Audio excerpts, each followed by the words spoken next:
저는 그 등산을 가거나 참 산길을 걸을 때마다 참 신기하다 하는 그런 생각 들을 때가 있어요. 어떻게 이렇게 깊은 골짜기까지 사람들이 길을 만들어냈을까? 누가 처음에 이 길을 만들었을까 하는 그런 생각입니다. 지금은 사람들이 다녀서 좀 넓은 길이 되었지만은 처음에는 어느 누군가가 그 길을 개척하고 첫 걸음을 내디뎠을 것입니다. 얼마 전에 신문에 보니까 70세 된 나이 할머니가 요세미티 엘 카피탄 앙벽 있잖아요. 그 앙벽을 10시간 만에 주파를 했대요. 이야, 대단합니다.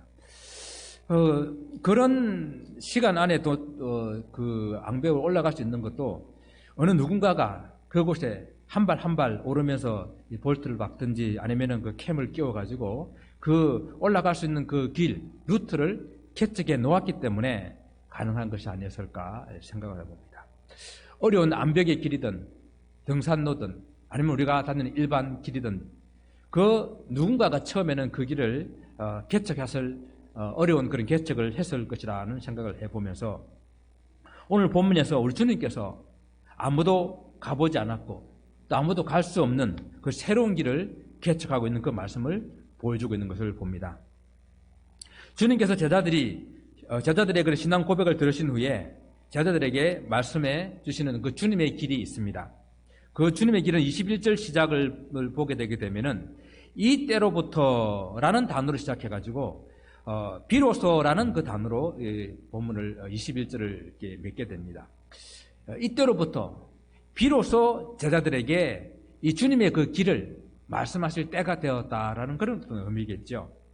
이때로부터 비로소 제자들에게 주님의 길을 말씀하실 그 때라는 것이 무엇일까? 또 어떻게 제자들의 무슨 상황과 관계가 있어서 주님께서는 이 주님의 길을 드디어 보이고 계시는가? 오늘 본문을 통해서 살펴보기를 원합니다. 먼저 주님이 올라가시는 그 주님의 그 길은 예루살렘의 길입니다. 그 올라가는 행선지가 장소가 예루살렘이라는 이야기죠. 예수님의 주 활동 사역지는 어디였죠? 어디였습니까? 갈릴리였죠. 그죠? 예수님은 주 활동 사역을 갈릴리로부터 시작하여서 그곳에서 제자들을 부르시고 그곳에서 제자들을 양육하시고 또 많은 그런 사역들을 하셨습니다. 이제 때가 되어서 비로소 예수님께서 갈릴리에서 예루살렘으로 올라가신다라는 것입니다. 근데 유대인들은 1년에 보통 3번은 기본적으로 예루살렘에 올라가야 돼요. 우리 성경에 이제 보게 되면은 신명기 16장 17절에 보게 되면은 예루살렘에 올라가는 그 말씀이 기록되어 있습니다. 너희 가운데 모든 남자는 1년에 3번 곧 무교절과 칠지절과 초막절에 내 하나님 여호와께서 택하신 곳에서 여호와를 배웁되 빈손으로 여호와를 배웁지 말고라고 1년에 3번 남자들은 예루살렘에 올라가도록 하나님께서 명령하셨습니다. 그래서 예루살렘에 올라가는 것을 하나님께 얼굴을 보이는 것, 하나님을 만나는 것, 그렇게 이해를 했다는 것입니다. 물론 하나님께서는 모든 곳에 계십니다. 모든 곳에 계시지만은 하나님께서는 한 장소를 정하시고 그곳에서 만나주시기로 약속을 하셨습니다. 바로 그것이 예루살렘 성전입니다. 그렇기 때문에 이스라엘 백성들이 하나님께 제사를 드리기 위해서 하나님 앞에 나가는 곳, 그것을 곧 하나님을 만나는 곳으로 이해했고 그곳을 예루살렘으로 이해를 했다라는 것입니다. 그래서 유대인들이 예루살렘에 올라간다라고 하는 것은 이렇게 하나님을 만나러 간다, 하나님께 예배하러 간다라는 그런 의미가 있기 때문에 단순히 장소적인 그런 의미를 훨씬 뛰어넘는 것입니다. 물론 예수님께서도 여러 번 그 생애 동안에 예루살렘을 방문하셨습니다. 그런데 여러 번 방문하셨는데 하필이면 왜 이번에는 예루살렘 올라가시는 것을 다른 때와 좀 다르게 이렇게 설명을 하시는 것입니까? 무엇 때문에, 무엇이 다르길래 예수님께서는 비로소 이때로부터 비로소 예루살렘에 올라가신다라고 표현을 하셨을까요? 사람들이 예루살렘에 올라가는 분명한 이유는 하나님을 만나는 길이라고 그랬잖아요. 하나님을 만나기 위함이에요. 그 하나님을 만나기 위해서 그들은 제물을 준비하고 또 하나님께 올라가서 제사를 드립니다. 그러나 그들이 예루살렘 올라가서 성전의 마당만 밟고 돌아옵니다. 왜요? 성소 안에는 제사장만 들어갈 수가 있습니다. 그리고 지성소 안에는 그것도 대제사장만 1년에 한 번 대속죄일에 들어갈 수 있습니다. 그래서 주님께서 이 비로소 예루살렘에 올라가신다는 이 표현은 예루살렘에 올라가셔서 하나님을 만날 수 있는 새로운 길, 하나님을 직접 만날 수 있는 그 새로운 길을 여시기 위해서 올라가신다라는 그런 의미가 이 속에 포함되어 있다라는 것입니다. 또한 주님께서 예루살렘에 올라가는 그 길은 장로들과 대제사장들과 서기관들에게 고난을 받으시고 죽임을 당할 것이라 라고 말씀을 하십니다. 그래서 우리는 이 길을 한마디로 예수께서 예루살렘에 올라가시는 이 길은 새로운 그 길은 고난받고 죽으셔야 하는 십자가의 길이었다라는 것이죠. 십자가의 길은 육체적으로 고통이 있는 그런 고난의 길입니다. 당시에 최고 형벌이었던 그 십자가형은 십자가형을 받는 그 죄수가 자기 십자가를 지고 사형장인 골고다 언덕까지 올라가야 합니다. 예수님께서 지고 한 십자가가 이미 십자가를 세울 수 있는 그 세로의 형틀은 준비되어 있었다 하면은 가로의 형틀만 지고 갔다 하더라도 보통 통나무로 그것이 30 내지 40kg 되는 그런 무게의 통나무를 800m 되는 그 언덕을 산길을 따라 올라가야만 했었습니다. 이미 예수님께서는 밤새도록 끌려다니면서 신문을 당하셨고 그리고 채찍질 당하시며 지칠 대로 지친 모습이었습니다. 그것뿐만 아니라 십자가에 못 박기 위해서는 그 옷을 완전히 발가벗김을 당하시고 적어도 18cm 이상 되는 그런 대못을 가지고 살을 꿰뚫고 그리고 그 나무에다가 박게 됩니다.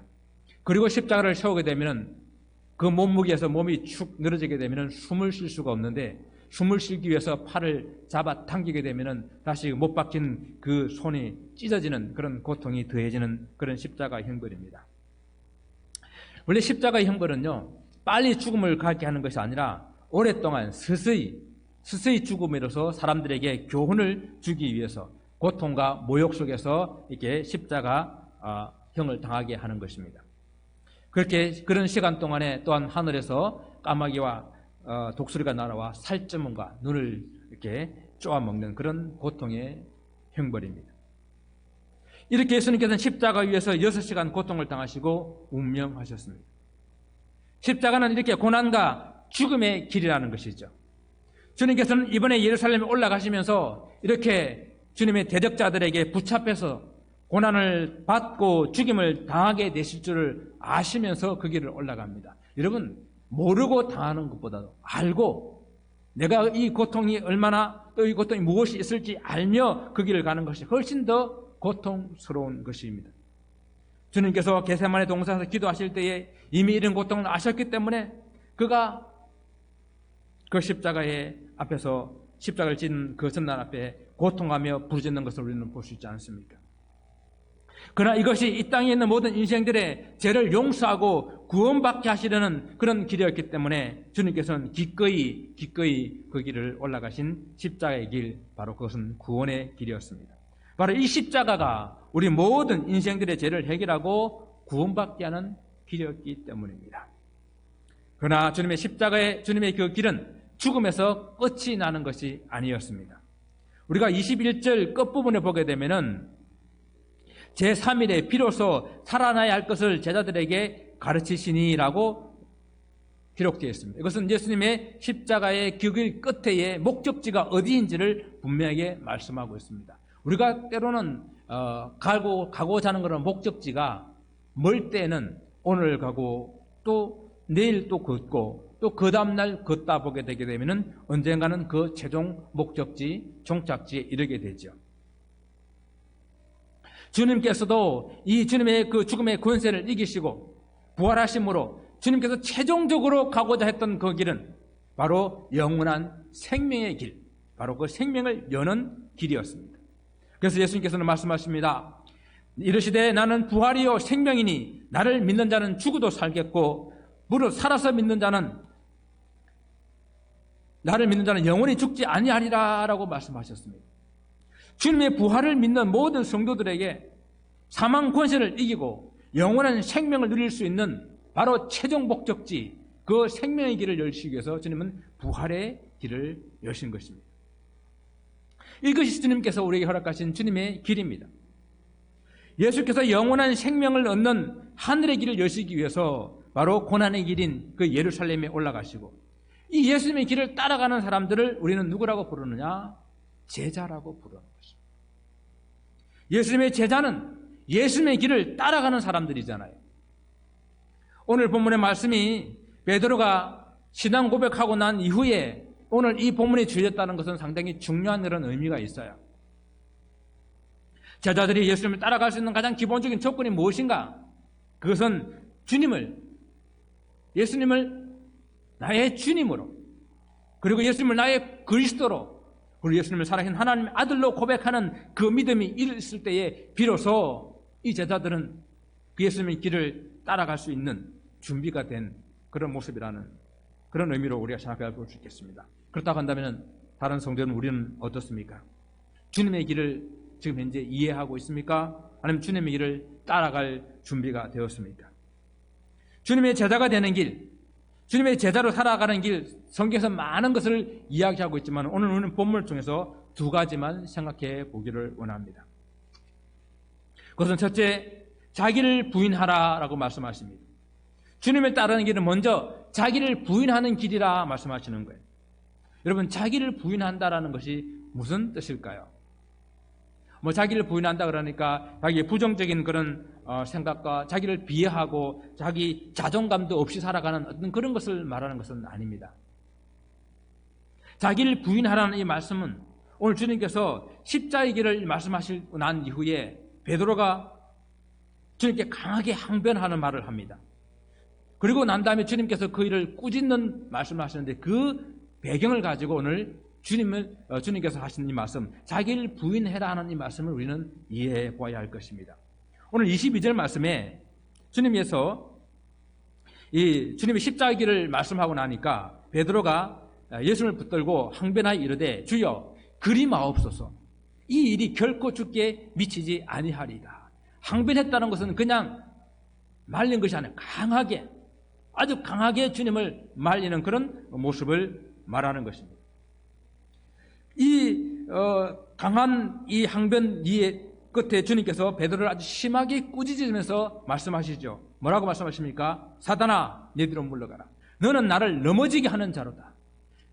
내가 하나님의 일을 생각하지 아니하고 도리어 사람의 일을 생각하는도다 라고 말씀하십니다. 여기서 중요한 것은요, 23절 이 말씀에서 생각하지 아니하고 생각하는도다 하는 이 생각이라는 말씀입니다.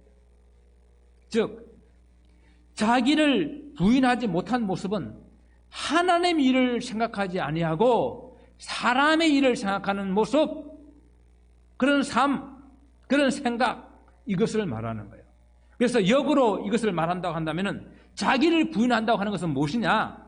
사람의 일을, 사람의 생각을 버리고 그리고 하나님의 생각, 하나님의 일을 하는 거예요. 자기 중심적인 태도를 버리고 하나님 중심적인 삶을 살아가는 그런 삶, 그것이 자기를 부인하는 것입니다. 우리가 제자라고 하게 되면, 주님의 제자라고 하게 되면 자기를 버리고 주님을 쫓는 사람이 아닙니까? 그걸 제자라고 말씀하잖아요. 자기 것을 버리고 주님을 쫓는 것, 이것을 제자라고 하게 될 때에 베드로뿐만 아니라 제자들은 할 말이 좀 있습니다. 그래, 성경도 그것을 잘 말해주고 있어요. 주님께서 베드로를 부르실 때에 그는 분명히 버렸습니다. 나를 따라오라, 내가 너희를 사람 낚는 어부가 되게 하리니 라고 말씀하셨을 때에 그들이 곧 그물을 버려두고 예수를 따르니라. 분명히 베드로는, 안드레는 그물을 버려두고 예수님을 쫓았습니다. 뿐만 아니라 또 야고보와 요한에게도 주님께서 따르라고 말씀하시니까 그들이 곧 배와 아버지를 버려두고 예수를 따르니라. 성경은 분명하게 제자들이 버릴 것을 버리고 따랐다고 말합니다. 레위가 세관에 앉았을 때에 나를 따르라 하니까 그 철밥통 같은 외직도 그 세관직도 버리고 따랐습니다. 버리고 따르는 것에 대해서 그들은 할 말이 있습니다. 이 모든 것을 버리고 주님을 따랐는데 또 무엇을 버리라는 것입니까? 건물도 버리고 배도 버리고 부모도 버리고 직장도 버리고 주를 따랐지만 그들이 아직도 버리지 못한 것이 있다라는 것이죠. 그것은 바로 자기 중심적인 생각, 사람 일을 우선하게 생각하는 그 삶, 그것을 아직도 버리지 못한 것입니다.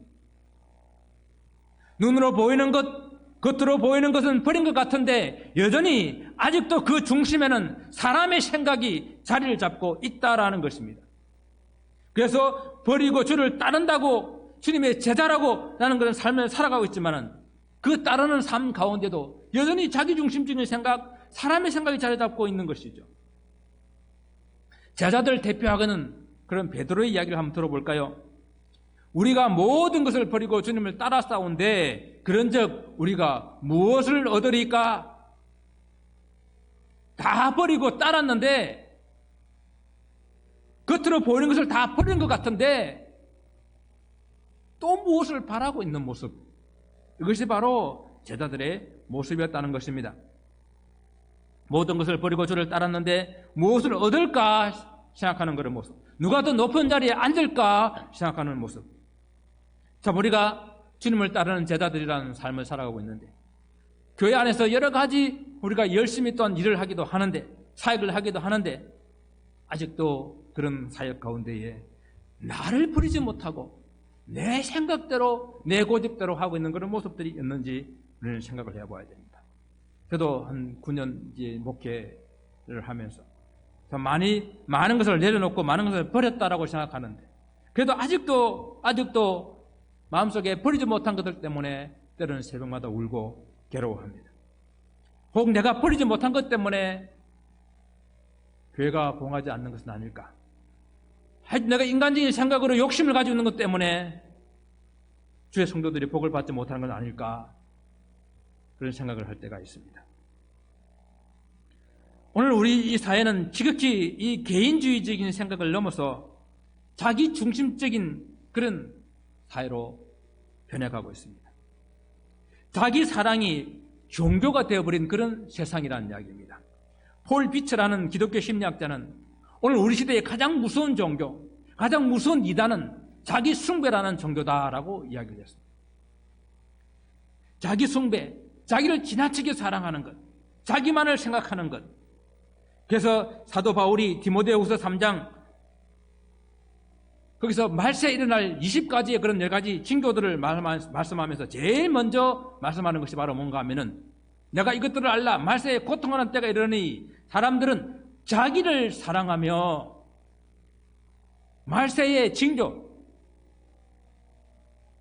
그중에 가장 먼저 나오는 것이 자기를 사랑하는 것, 바로 이것입니다. 자기 생각의 이 철옹성이요 얼마나 강한지 저는 가끔 제 설교도 그 철옹성을 뚫지 못할 것 같다. 하나님 말씀도 어떨 때는 사람들이 가지고 있는 이 자기 생각, 자기 중심적인 생각을 뚫어버리지 못할 것 같다라는 그런 생각을 할 때가 있어요. 사람들이 은혜 받았습니다 라고 할 때 무슨 생각이 있었다 하면은 내 생각하고 맞아요 라는 그런 생각을 할 때가 많대요. 내 생각하고 맞으면은 은혜 받았습니다. 내 생각하고 좀 다르면은 자기를 꼭 이렇게 친다라고 생각을 하고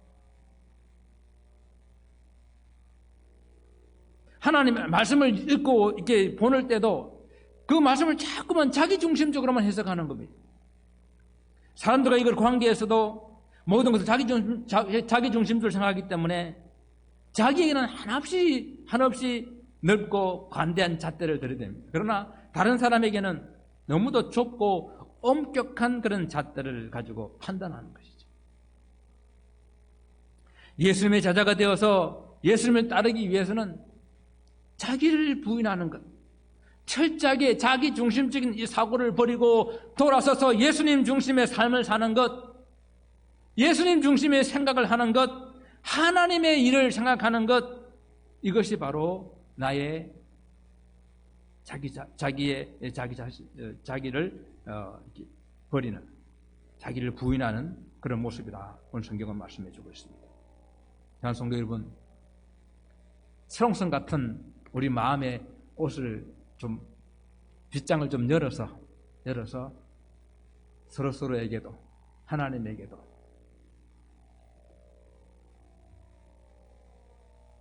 쉽게 좀 말씀이 들어올 수 있도록, 상대방의 이야기가 쉽게 좀 들어줄 수 있도록 열 수 있는 그런 저 여러분이 되었으면 좋겠습니다. 두 번째는 자기 십자가를 지라라고 말씀하십니다. 여러분은 십자가를 진다는 것이 무슨 뜻인지 여러분 아십니까? 제가 이스라엘 있을 때에 이제 성지 순례객들을 이렇게 안내를 하다 보게 되면은 이제 가장 중요하다고 생각할 수 있는 예루살렘의 십자가의 길, 고난의 길, 그 비아 돌로로사라 그럽니다. 고난의 길, 슬픔의 길이라는 그런 뜻인데 그 길을 가게 돼요. 그 길을 가면 그 길을 시작하는 그 교회에 십자가가 있어요. 그럼 어떤 이제 분들은 저 십자가를 메고 가고 싶다라고 이렇게 말씀을 해요. 그럼 이제 그 돈을 주고 빌려가지고 십자가를 메고 가는데 저는 절대 먼저 추천하지 않습니다. 자칫 형식적으로 십자가를 지고 갈까봐, 아니면 내가 이스라엘 와가지고 이 성지순례하면서 십자가 진 이 사진 찍는 곳에 만족할까봐, 정말로 십자가를 지려 하면은 십자가요, 이거 생각보다 무겁습니다. 이거 지고 가면 사람들이 수근수근 거릴 겁니다. 잘 생각하고 지고 가셔야 됩니다. 라고 그렇게 말씀을 드립니다. 진짜 가볍지 않아요. 무겁습니다. 영국의 어느 연극 무대에 십자가가 놓여 있었습니다. 그 관광객 중에서 어떤 부인이 자기 남편이 저 십자가를 한번 메고 사진을 찍는 것이 소원이었습니다. 그래서 남편 보고, 야, 저 십자가 한번 메봐, 내가 사진 찍어줄게 했는데, 그 남편이 그 십자가를 메려고 하니까 십자가가 너무 무거워서 메지지가 않았어요. 그래서 그 부인이 그 십자가를 예수님 역할을 맡고 있는 그 배우에게 질문을 합니다. 이것은 그냥 연극일 뿐인데 왜 이렇게 무거운 십자가를 사용합니까? 라고 물었더니 그가 진지하게 대답합니다.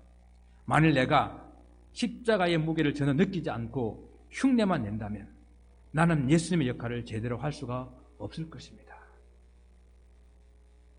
연극이지만 그는 그 십자가를 그냥 흉내만 내고 싶지 않고 진짜 예수님이 십자가 지셨던 것처럼 그 십자가를 지기를 원했던 것입니다.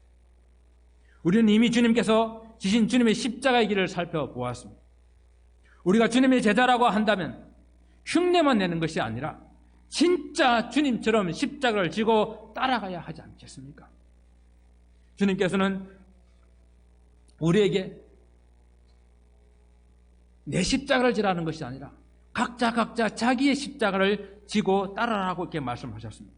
주님의 십자가가 아닌 각자의 자기 십자가를 지라는 말씀은 각자마다 자기의 십자가가 있다라는 그런 의미겠죠.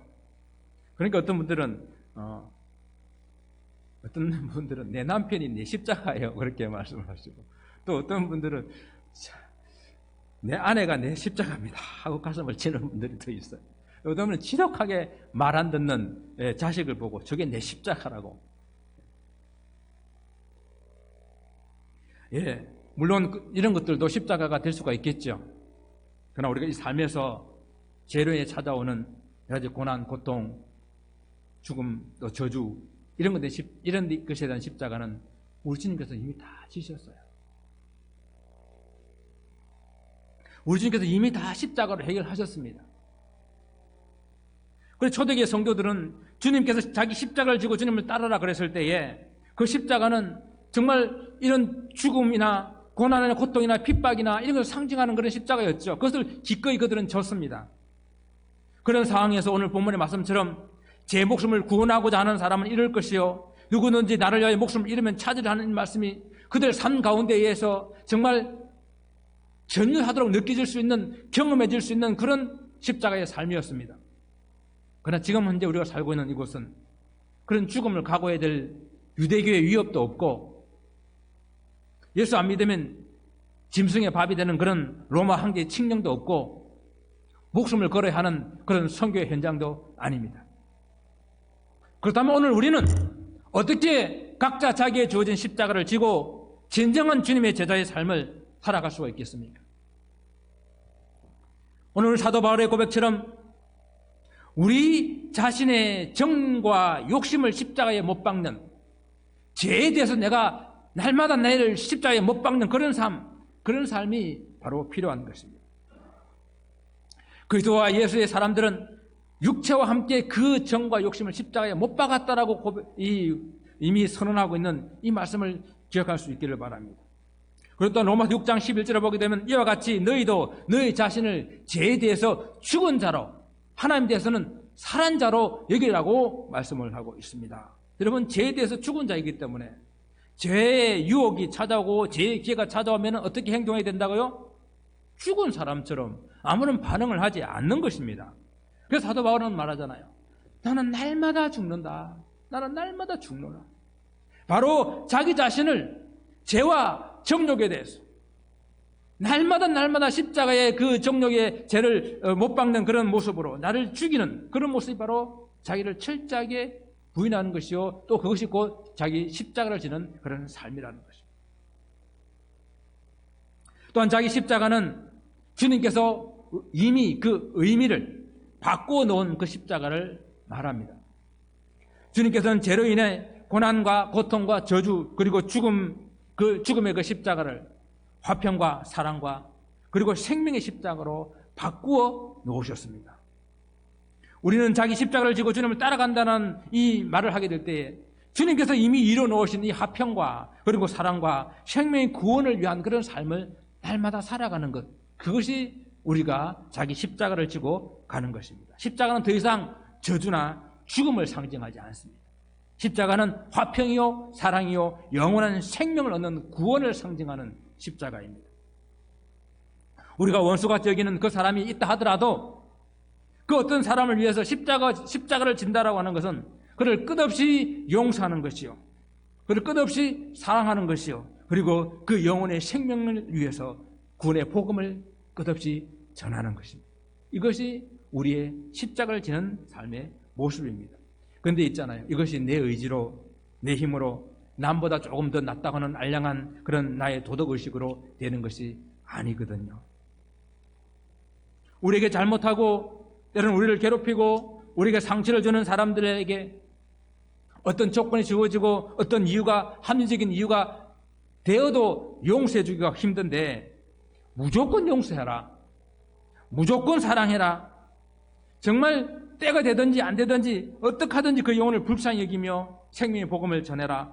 이는 정말 어려운 것이거든요. 그러니까 이것이 우리가 져야 될 십자가라는 이야기입니다. 그러나 이것이 주님을 따라가는 저와 여러분 제자의 길입니다. 주님께서 주님의 길을 가셨습니다. 그 길을 통해서 우리에게 영원한 생명을 허락하셨습니다. 그 생명의 길을 개척하셨습니다. 우리는 이제 그 주님 가신 길을 따라가는 제자의 길을 가야 합니다. 주님께서 십자가로 생명의 길을 열어놓으셨다고 한다면 우리는 주님의 길을 따르는 제자들은 내 중심적인 생각을 버리고 그리고 자기를 부인하는 그런 삶을 살아가면서 그리고 하나님의 영광을 위해서 주님을 주인으로 중심으로 살아가는 그런 삶을 살아가면서 그리고 또 우리 삶 가운데에 용서와 사랑에 그런 화평에 그리고 생명을 살리는 그런 자기의 십자가를 지고 가는 그런 삶을 살아가는 이 삶이 우리에게 필요한 것입니다. 사랑하는 성도 여러분, 우리는 영원한 생명의 길을 여신 예수님을 따라가는 주님의 제자들입니다. 여러분 귀천이라고 하는 시를 전 천상병 시인의 시를 아시죠? 나 하늘로 돌아가리라. 아름다운 이 세상 소풍 끝내는 날 가서 아름다웠다고 말하리라. 이 마지막 구절입니다. 그는 63세라는 나이로 이렇게 죽었는데 정말 말도 안 되는 오해를 받아서 잡혀가서 고문받아가지고 고문으로 평생을 불구로 살았던 사람입니다. 그렇지만 그가 고백하기를 이 아름다운 세상 소풍 끝내는 날 가서 아름다웠더라고 말하리라 이렇게 말합니다. 그는 분명하게 힘들고 어려운 삶을 살았지만은 이 삶을 소풍이라고 표현한 것도 대단한데 그는 하나님을 믿었기 때문에 반드시 돌아가야 할 곳, 그리고 반드시 돌아가야 될 때가 있다는 것을 이 시를 통해서 말하고 있습니다. 예수님이 이 돌아가야 길의 유일한 길입니다. 주님께서 나는 길이요, 나는 그 길이요, 나는 그 진리요, 나는 그 생명이라 말씀하셨습니다. 사랑하는 성도 여러분, 나 중심의 생각 좀 끊어버리십시다. 세상적인 인간적인 생각 좀 끌어내는 그런 자기를 부인하는 삶을 살아가기를 원합니다. 그리고 우리에게 주어진 이 사랑과 화평과 이 생명 전하는 이 길이 나의 십자가의 길인 줄 알고 이 길을 따라가는, 충실히 걸어가는 그런 성도들이 되시기를 다시 한번 주님 이름으로 축원을 드립니다. 기도하겠습니다.